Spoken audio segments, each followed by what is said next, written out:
So I'm the Atherton liaison this year, and I had a meeting with Carrie and Bill, Councilmember Weeks and Councilmember Widmer, just to get to know them. This was the day of our meeting, I think on February 21st. And so I had already seen our packet and kind of alerted them that this Citygate study was going to be out there. But it was really not even a study, it was more of an informational presentation item. So there was no decision to be made about moving any stations or even closing or anything. And actually the report was, and how I viewed it was kind of a second phase approach, the second part of a two-phase approach with the standards of coverage, which was done in the 2015-2016-ish year. And this was, this report, even though it was separate from the standards of coverage, addressed those issues. So it just all happened at the same time. I don't know if you've even had a chance to look at the standards of coverage. I know that I know that Carrie's a little familiar with that, just a little. And really what we were trying to do as a fire district was get ahead of and be prepared for this huge development that's happening on the east side, which has been a challenge to work with, and with response time and just even the new infrastructure that's happened, the building infrastructure, the hotels and Facebook's purchase of property there. So we just wanted to try to get ahead of all of that. But in doing so, this is again just the first part, the standards of coverage study. The second part, how I view it, is this other Citygate presentation. But the issue of fire stations this is not a new issue. In fact, the fire district and the fire board in particular have prioritized what to do with our fire stations around the district, just because a lot of them are aging. And so this actually started before I even got on the board. I want to say around 2007-ish, so about 10 years ago, the fire district board started to prioritize. And so we were looking at East Palo Alto as the top priority because it was one of the oldest and it was just dilapidated practically, leaking roofs and just not as secure as it could be. So we finished that project, and that opened up last June of 2016. Station 6, which is the downtown Menlo Park station, is obviously in the process of being built, but that is also one of the stations that serves that southern part of Atherton. So it serves a pretty big area. In fact, I think one of the most congested, the most dense areas, with the commercial space in downtown Menlo Park, Menlo College, those schools on Valparaiso, at Menlo College, Menlo School, and Sacred Heart.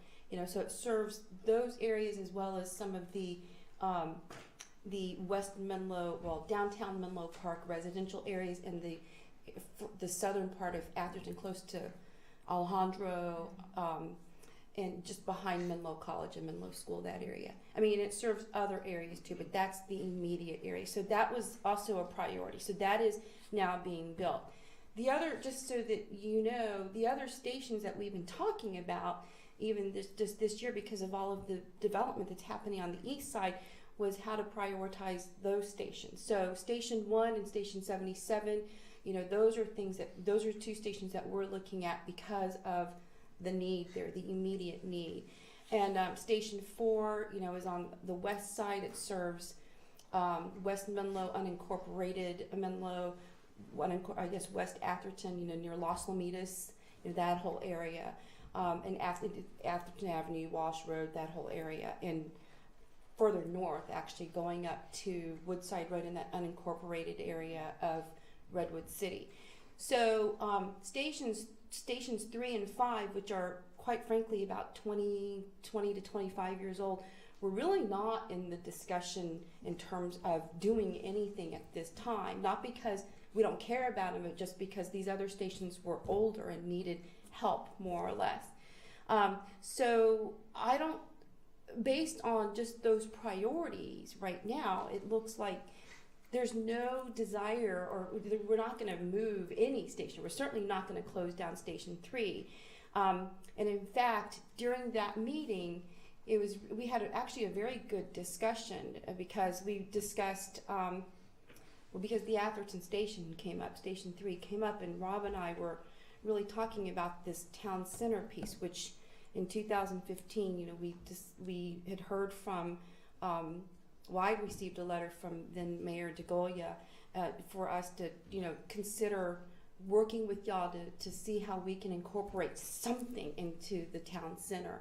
And what the Citygate report said was not to put any resources at this time. But during the discussion in the meeting when we were talking about that station and moving, we weren't going to move it, but they were looking at possible other locations for 2 other stations, for Station 5 near North Fair Oaks and another station closer to the unincorporated part of Redwood City. 2 issues came up.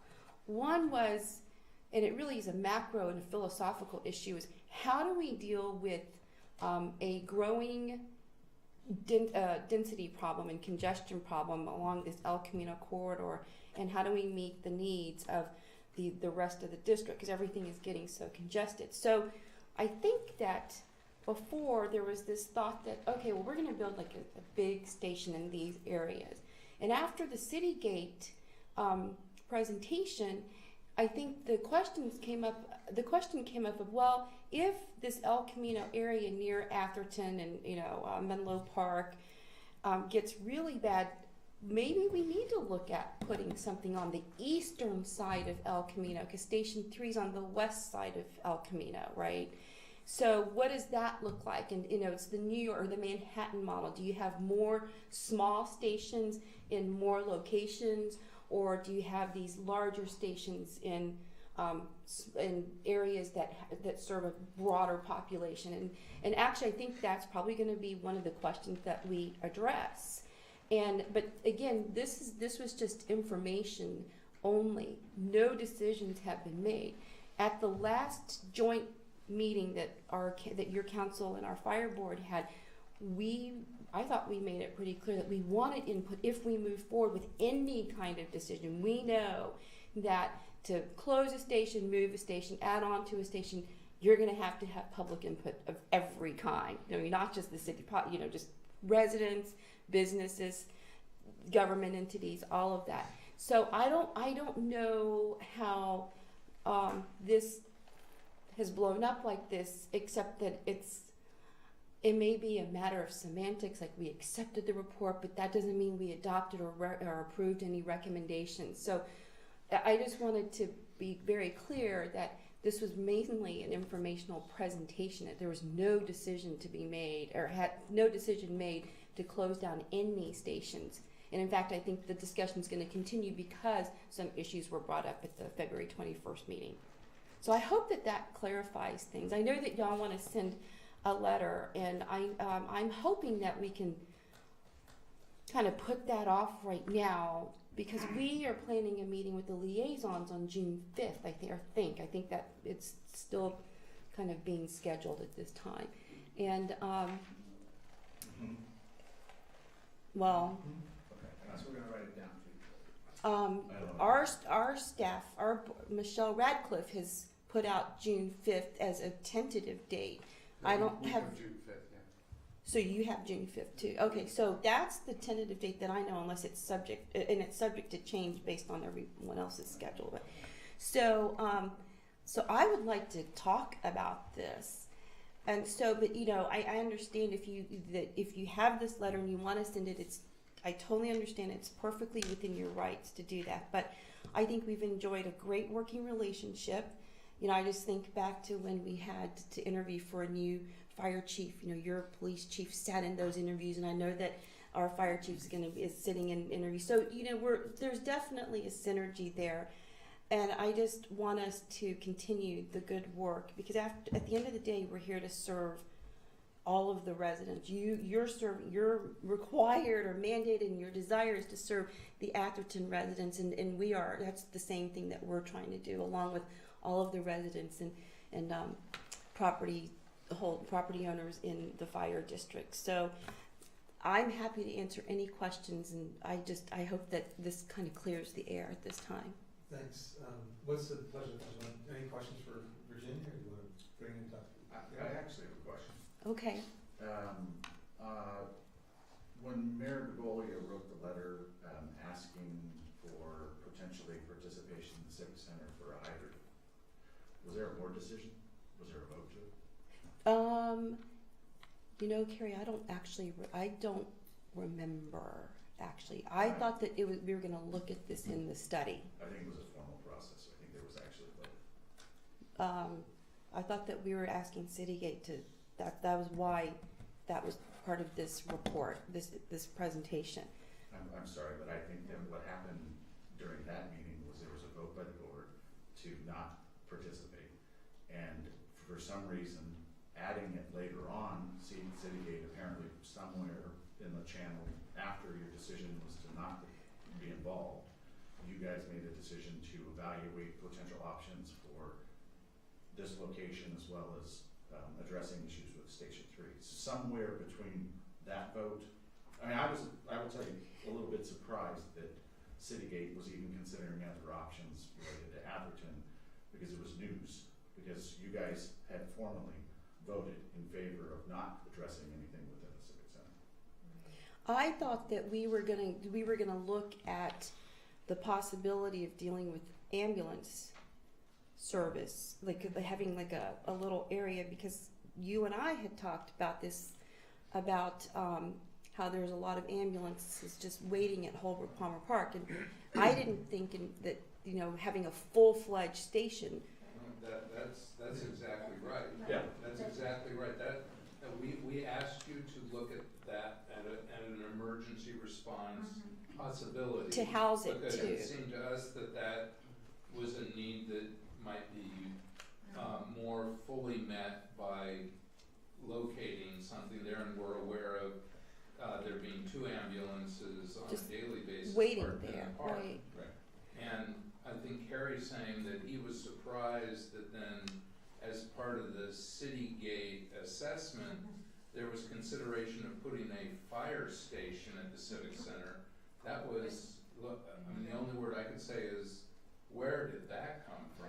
Well, I thought, okay, so I don't know, except that there was that letter, but I thought that their report was not to put any resources there, not just an Why? engine company. Just what was, So, because my conversations with y'all have been, well, let's look at, in fact, I brought it up at one of our meetings. How can we look at working with AMR and, you know, having some place in that area with the ambulances, because there's obviously a need if they're at Holbrook Palmer Park. So that was then directed to staff to look at that. And so I don't think there was an actual resolution for that. So at the joint session with the fire Yeah, district in and fact, I think it was ourselves, like- we did discuss the issue related to an ambulance, but the district said we are not in the business of ambulance providing, and we will not, because the county has the contract related to that. So that door was shut at the joint session. So we didn't consider that anymore. We obviously thought it'd be a great idea. Well, But obviously, then changing it to a potential EMT response vehicle, 2-man, very similar to what Palo Alto did, right? They reduced because traffic congestion, it's, they you need know, smaller and vehicles, smaller vehicles, faster, easier response. right. But again, that was not a discussion that came up afterwards until you guys are discussing it with the Seagate study, that you were considering the Civic Center as an option, as well as what to do with Station 3. So I think what I need to do, Carrie, because I really don't remember, is to go back and find out when we commissioned the Citygate study vis-a-vis the ambulances. So I'm sorry, I just don't remember, but I will ask about that, because that could have been a timing thing too. And then just another question, you mentioned, and this is the first time hearing it, you guys have mentioned in your business plan that your stations are going to 2 base stations, and that's why a lot of your upgrades are going into, so they're not the standard, you're widening your response, maybe 2 stations, or two battalions, if I might? Well, so again, I think after the Citygate presentation and that kind of model versus the Manhattan model, which is, like I said, smaller stations in more areas, I think that is going to be an issue that we're going to be discussing. So is that a new plan? it's not a plan. I mean, we don't even know if, I mean, it just came up in that meeting. So our next meeting, I don't know if it's going to be on the agenda, but I know that since that issue came up with regard to the El Camino corridor and, you know, the Station 3 being on the west side, you know, what if we need something in the area becomes more congested, would it be better to have a smaller area, a smaller station on the eastern part of El Camino? So, I mean, again, Carrie, that has not been discussed. That's just that's totally my speculation that could be an issue that comes up that we will discuss. Doesn't mean there's a plan, but it's just, it could be a plan later on, but I just don't, not right now. Elizabeth had a question as well. Thanks. Virginia, thank you for coming and talking to us. I know this is got to be difficult, you know, because there are clearly other members of your board that don't perceive it the way you do, and which has precipitated this letter from our mayor because of the positions that have been taken. It would be nice to diffuse the heightened sense of tension between the two districts, but you have to understand that we had that joint meeting and there was all this kumbaya stuff, and then, you know, you guys just kind of went off on your own little tangent, and we get noticed noticed about some things that are going on, even though decisions haven't been made. But you mentioned something that, you know, you're going to have lots of public input and outreach when you do If it gets make Elizabeth. decisions Yeah. about what to do. So did you have lots of public outreach in the Oak Grove station that when you decided to expand and rebuild that? We did, and Did you? there were public notices for our meetings. Yeah. There were plans that were laid out because we had to deal with the city of Menlo Park for that too, and there was a whole issue with that particular station with regard to the downtown specific plan. Part of And the size of it. Or- I mean, how well- does it compare to our Almondral size?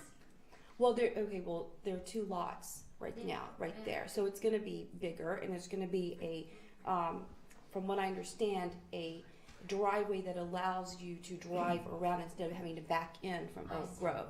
So there were two lots. There's the current lot where the old station was, which has now been demolished, Yeah. and then there was the Hoover House, which was along Hoover, right next to the station. So the lot is bigger. We were able to purchase Hoover House for the purpose of making it bigger, but also making it so that the driveway Right. kind of is like a But semicircle. I understand that the Almondral station is kind of landlocked and it's small, and so there's been discussion that you can't kind of put the two bays, you can't enlarge it, and so it's kind of obsolete, and Well, I don't know if it's prices are obsolete. too expensive to expand. You can't buy another lot.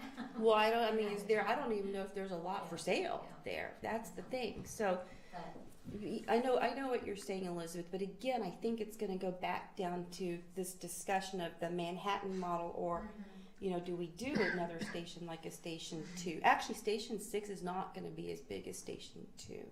It just can't be because of there's just not enough property there. I think Ms. Whitmer had some questions. So, of course, you and I spoke today, and we Yeah. met on the 21st, and just, we got made aware of the document, actually on the 21st, you sent it. The city link after gates. the meeting, Yeah. And I reviewed it very quickly, and I sent you a letter and said a couple concerns. One was the proposed relocation, and then the other one I pointed out to you was that while even Peter says in his video, we get the same response as everybody else, but I pointed out to you and you concurred with me that we actually don't. You mean with regard to Lindenwood does not Lindenwood? get the 4-minute response, even by the city gate, and all of the response, and so I didn't hear, and I had talked to Rob. I haven't heard that even in the city gate somebody said, hey, we need to fix that, because we wanna make sure everybody has the same response, but no one's saying that. In fact, people are saying, even though they read the report, you get the same response. And so even saying it to his neighbors, not calling anybody's name out. So, you know, I think that really, when you're looking at things, it needs to be brought up that we're not getting the same response. And, you know, and I think all we're asking for, as you know, and I appreciate you spent the time with Carrie and I, but all we're asking for in this letter, which I'm sure you've read, is the same thing that you've asked us. You've said, hey, we'd like to have input on when you guys are doing something on the road. And we want to tell you why we think you shouldn't shrink down El Camino. And we think that you shouldn't be putting speed bumps here because, you know, everybody else has speed bumps, but we want to shoot down your roads. I mean, you tell us all that stuff and we're saying, hey, well, we would like to have a seat at the table. And to your credit, you did meet with Carrie and I, and you made it aware, and you sent us the link, but it was the day of the meeting. So we couldn't get a group of people to come to the meeting and say, hey, we've read this thing. I mean, it was kind of short notice. And, you know, I couldn't change my schedule, and Carrie, you know, he couldn't stay for the whole meeting. So, you know, I mean, yes, you had your thing out there. It just says City Gate report, but, you know, we weren't aware to go look at it. So I do think that really, how you guys provide the service for me is that's your decision, as Peter very clearly pointed out. But we need to get the good service, especially since we're paying a premium for the service, and we want to be treated, you know, the same. And I think that really, you know, I know Rob argued a lot, and I know that you had a couple key inputs and you're supporting his arguments too.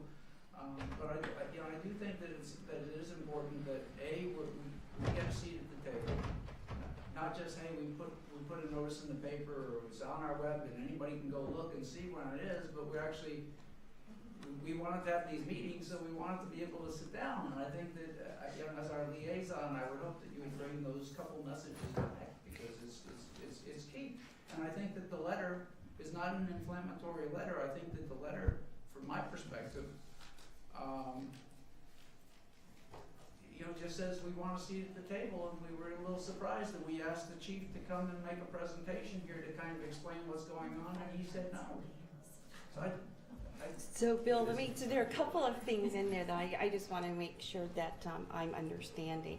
So I share your concerns about having a seat at the table, and I have talked to the chief about that and to the board president. And I, at least when I was president, I tried to make sure that happened. With regard to Lindenwood, after you and I spoke today, I actually talked to the chief about that specific concern. And he mentioned that he had not received any complaints. So, and he's always very receptive in hearing feedback. So if you're hearing from residents, would you please have him have... I looked at your report as I documented it to you. You asked me to look at the report, and Right. I said one concern I have in your report is that it shows the areas that don't meet the service criteria in orange. I And brought said that up the too. part of Lindenwood was the roads were painted in orange, Right. meaning that they don't get the same level of service as everybody else. Well, so I brought that up actually because I remember that it was actually close to that The the northeast. northeast corner that abuts Marsh Road, that area. It's more than just. Yeah, but I mean, but Yes, it's yeah. that area, Yeah. and so I was told that they were getting that. So when I told the chief today about your concerns, he told me that he had not heard that. So I just want you to know that in that meeting, and it's on the tape, that I did bring that up because it was that orange Okay, part. it was in the report. So yes. So if you're getting feedback from Lindenwood residents, can you please have them either talk to me or the chief? So just on that one point, because of that, the Seagate report does not acknowledge, it doesn't take a position to try to increase that service for that location that Bill's talking about. I mean, Well, it's a closed off area, that was part of the feedback I got, because I asked that question, and it's totally walled off. So because I asked, if you look at Station 5, is that the closest, or is Station 3 the closest, right? So is that location just gonna be collateral damage to? No, I don't where the know. stations are located? We haven't even discussed that, Carrie. That's what I'm saying, is that this was just a presentation. And I think people on the board, and we accepted it, and acceptance doesn't mean that we approved or approved anything. But I have a feeling those discussions are gonna continue, and I do thank y'all for keeping this discussion alive. I think it's very important, so. Not to be disrespectful, but the station locations that were addressed also identified areas that it would enhance or increase service to. Fix the orange problem. So Into the northeast and northwest part. the two considerations that Atherton had was to increase service locations primarily to unincorporated areas. None of those locations increased the service levels for the area that Bill's. Right, and so, just so you know, and I'm not disagreeing with you, Carrie. I'm just saying that it doesn't seem that that report was taking into consideration if it was to address concerns that Atherton potentially would have. It doesn't matter, because the district's concerns are for the unincorporated zones, because those locations would enhance those areas as far as levels of service, and didn't address even the area of orange that Bill's. Right, but You know, Virginia, I'm sorry, Oh. it's sort of unfair that we're putting. No, you on the no, spot like this, and I feel do bad. want to address that, because it's one of the Please. 2 issues that I think are gonna, this is one issue that's been out there for many years, and I don't know, Carrie, did you hear my comment about the concern I have for mutual aid possibly being more enhanced? And so that's my concern, is would those 2 locations force us to be responsive to other agencies outside of our district? It becomes a subsidy issue versus mutual aid or automatic aid. And so, again, I think that's another issue that's been, at least on my mind, because I've been bringing it up ever since I was on the fire board. So I think along with those, and I know it's an issue for the chief, because he and I have talked about it since before I got on the fire board. So I think that issue is going to continue to play out, as well as the different models. It's like the Manhattan model, like I said, or the other ones that's like the Station 2 kind of model. You're not putting me on the spot, so No, but I just no, don't want to go we're over also time. staying quite Yeah, late for us, so thank just to let you. know, that's unusual, but Rick has some. Hi, Rick. So Virginia, you started your statement tonight by talking about how important it was to you that there be good communication between this council and the fire board, and I'm sure that's true for the other councils that are within your district. And just to go back over some history, you and I intentionally created a meeting, the first joint meeting between this council and your board in some time when you were president and I was mayor. And we followed that up since then with a meeting last year, which was quite delayed from when we had intended, and we planned one for the end of this year. And at the time that we had that joint meeting, we established a framework for very good communication. And I think that your chief, in fact, expressed great appreciation for it, because he didn't feel that he had the opportunity to influence decisions within other jurisdictions around such things as some of these traffic calming devices and other road-related decisions that have a great impact on the fire department. I think since that time, the relationship between the organizations has dramatically deteriorated. And I think that occurred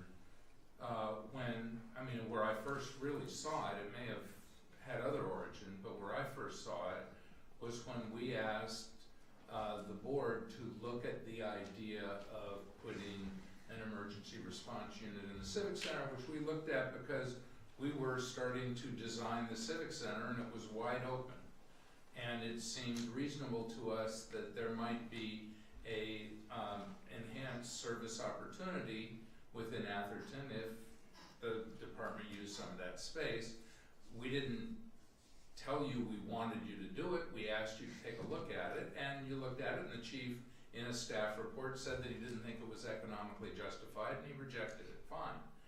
But in connection with that, there were comments that were made by your current president, which I could only say were inflammatory, where he accused this council of trying to take tax dollars from the fire district, which is utterly ridiculous.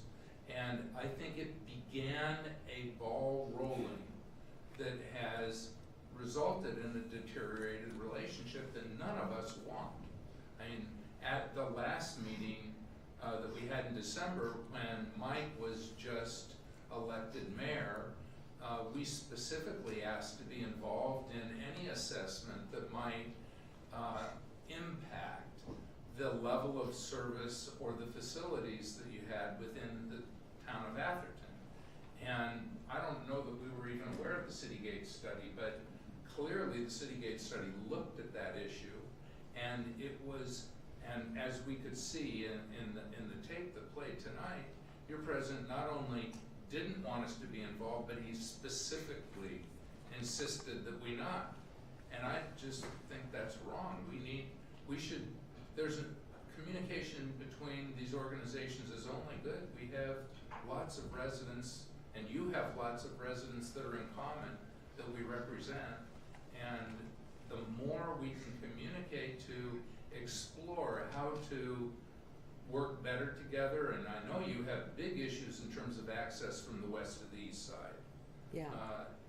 And we're very open to working with you on that, but I mean, there's a problem. So Rick, I'm not going to disagree with you. I mean, I know when you were the mayor and I was the board president, we really made an effort to work together, and quite frankly, you were the only really the person I didn't really know on this council, right? And I mean, and look at the result. We had that red light beacon thing, and so I mean, I cannot tell you how much I appreciate our working relationship, which in my opinion is kind of developed into a friendship as well.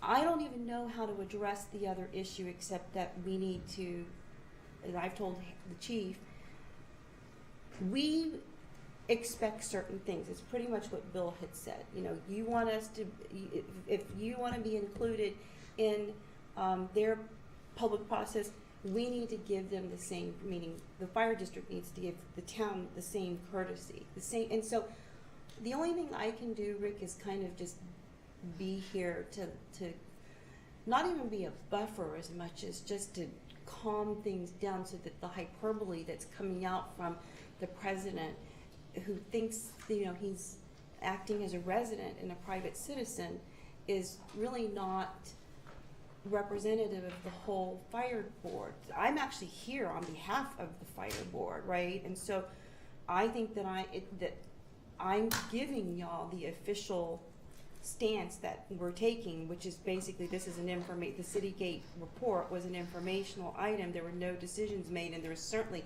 nothing in terms of the pecking order where Station 3 is going to be closed and two new stations are going to be open. As I said, there, you know, these other issues, the type of model versus the subsidy or, you know, mutual aid, those issues have to thoroughly be discussed more. I just don't know, except that I can tell you that when you're hearing from me, I'm trying to represent the fire district in the best way possible. But I can't ask, you know, Peter Carpenter to not say anything as a resident. I think he's trying to separate that from his board presidency, which is probably why he's not here tonight. So does that kind of help? I understand that, and I respect very much that you're here. I wouldn't have we missed want that Thank you. relationship. Carrie spends quite a bit of time coming to the fire board. Every meeting, and we love it, Carrie. And we So- appreciate it. And I'm going to look about I'm not trying to attack anybody. I It's know. really not my desire. My desire is only to establish or reestablish that mechanism. And I think Mike's letter is terrific. I mean, I fully support sending this letter. Yeah, I mean, Okay. just one comment, because Virginia's here, and I just want to make clear, that, like everyone else has said, how much I appreciate appreciate your being here and how much respect I have for you coming in, because I know you do it, it wouldn't be an easy, brief meeting. But, just so you're clear, from my perspective, a lot of what you said is completely true and valid, and there's no issue, from my perspective. But, a couple of things. One, I'm really focused on input, much less than, and I think it's unconscionable that somebody would look at just intentionally disregard input. We don't want input, and it disregards. We have a police department here that is an emergency response. They're out there. They're often the first to arrive, and the fire department arrives next. And we depend on close collaboration and close cooperation. And we hear, I'm on the transportation, I'm a liaison transportation committee here. We hear a lot from the fire district about our transportation issues and about traffic calming devices, and we like that. We appreciate it. We want to get their input. We want to get it right. But it's really troubling when you then turn around and there's an issue that directly affects the town after representations and commitments have been made, that we'll have an opportunity to get input, and we're denied the input. And not only denied the input, but there's basically statements made that they don't care about the input. Well, I don't think that sentiment is shared by all of us on the board, but I think, Mike, I probably didn't make myself clear. I think what we were trying to say is we're not even at the point where we would even need input for moving a station or doing. Well, then my question would be, why would you spend money and time and effort and ask for a study and design a study if you don't care about what it says or if it doesn't Well, matter that what was it in says? response to this, in my view, response to the standards of coverage. It was, to me, it was a two-part thing, even though I've been told that they were separate. But but Peter and I even talked about how they kind of go together. That this Citygate report was just their information and research based on our standards of coverage. So it was like a two-pronged study, if you will. Yeah, and I know, but what I'm saying is, when that time comes, or if it even comes, I don't even know, because But like they I made a said, recommendation that you accepted the report. In the report, there's a recommendation made. but not to approve. So our definition of accept, and I actually, because I Bill know, and I understand, talked but about is it not accurate that they made a recommendation? to accept it, but that doesn't. No, that that, Citygate in the study, does it make recommendations? Or The last sentence. they have their recommendation, but our charge was to accept the report, but that doesn't mean that we were going to take I their understand that fully. recommendation. No, Yeah. that's not wrong, but you paid Citygate to do a study. You It paid doesn't them to mean reach that we agree with recommendations. everything that No, I understand. Citygate does. They make recommendations. Yeah. There's a reason for that, and the reason is clearly to influence public policy or to give you something to gnaw on or to give some information that's, of value or you wouldn't pay for it. And so that's why it seems to me it's on the table. Whatever you say, it's on the table. When Okay. you get a recommendation, That's it's fair on enough. the table. Right? That's fair enough, Mike. And so that's where I think our desire for input is completely legitimate, and that's for me is where the issue arises. Yeah, that's. And I let me also understand. stress, I very much want to get to a really close cooperative collegial relationship, professional, like we have with most members of the board, with most of the district.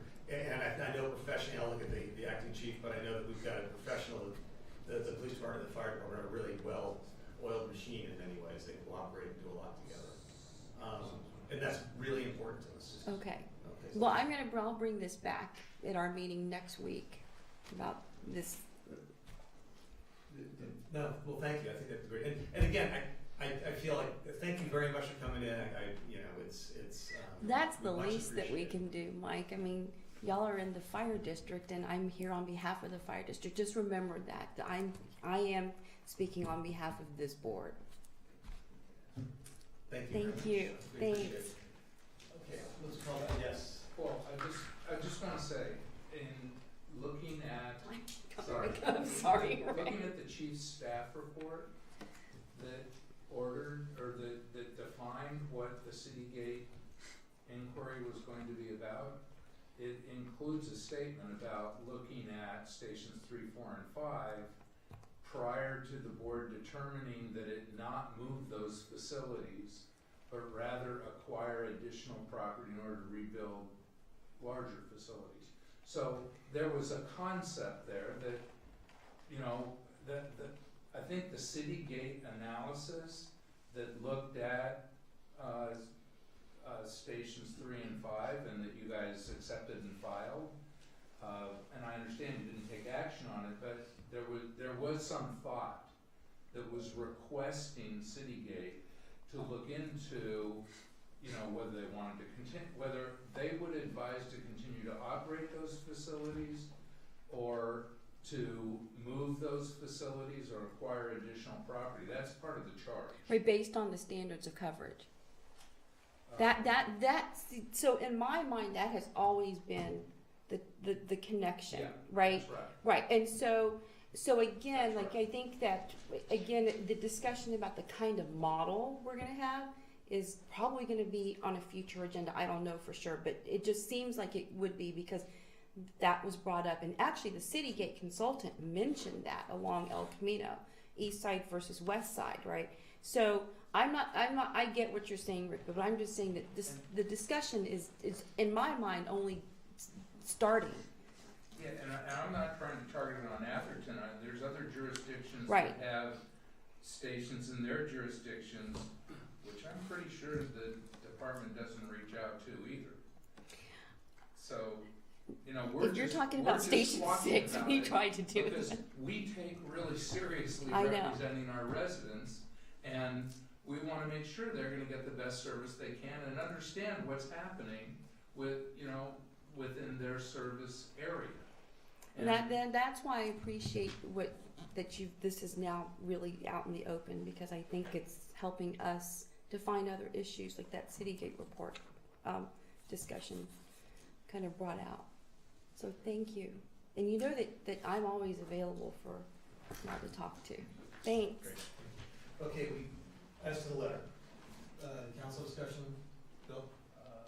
I thought your letter, especially in the second page, which gets to the heart of it, was well written, and I think it's, even though, you know, people may have read it, I mean, there's also been a response already from the fire board chairman, who, I don't know if he was writing as a chairman or if he's writing as a public citizen, because he goes back and forth, but, I think we should send a letter, because, I mean, why did we write it if we're not gonna send it? So, I think it was a very well-written letter, and I don't have a problem